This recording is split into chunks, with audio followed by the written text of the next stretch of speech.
January 28, 2015, about 10 p.m., Inkster, Michigan. Floyd Dent drove through a stop sign and was pulled over by Officer William Melendez.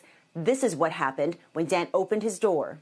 The Officer William Melendez, came in, grabbed Mr. Floyd, pulled him out of the car, put him in a chokehold, and started beating him with his fist and plastic knuckled gloves into the top of his head and punched him 16 times. When this happened to Mr. Dent, the first thing we thought was, oh no, not again and not here in Michigan. It has become a familiar tragedy in America. Bad cop, black victim, and a city forced to pay a big settlement. Inkster, population 25,000, agreed to pay Dent $1.4 million back in 2015. Since then, the numbers have grown as outrage over police brutality boils over. In Columbus, $10 million to the family of Andre Hill. In Louisville, $12 million to the family of Breonna Taylor. To the family of George Floyd in Minneapolis, a record $27 million. And these are just the ones we know about. Most cases are settled in secret. One rough estimate puts the cost over the past decade at $3 billion. And the person left footing the bill is not the officer who committed the crime.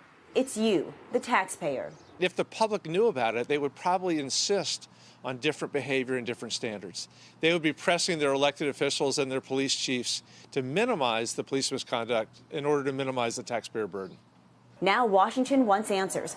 Congressman Don Beyer is behind a bill with Senator Tim Kaine that requires state and local officials to report these settlements to the U.S. Justice Department. Because following the money is tricky. Some places pay the settlement right out of their operating funds. Others tap insurance policies. Local governments can also issue bonds that they sell to Wall Street. But ultimately, it's all financed with taxpayer money. And in the most dire cases, officials have to go directly to the community for cash. Inkster is made up of seniors, primarily folks on social safety nets, so we don't have a lot of wherewithal and resources, and our tax base has never been stellar, but we found a way to make it.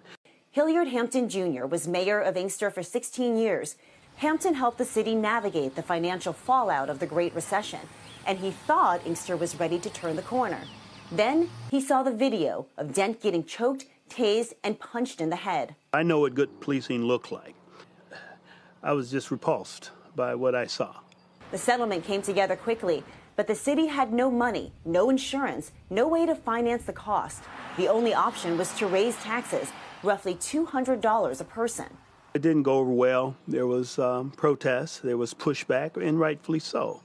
We had cut out a lot of city services, and here we had a public display that took national proportion, and a victim who actually came to the council meeting and indicated that he didn't want to hurt the city per se, the residents, because he felt that Inkster was made up of good people.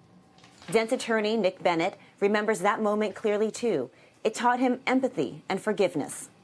He would give up the $1.377 million today if he could go back and that situation never happened to him. It was something to help him with his bills, to give him some money for his retirement perhaps, to lighten the load on his life after dealing with a horrific experience that nobody should ever have to deal with.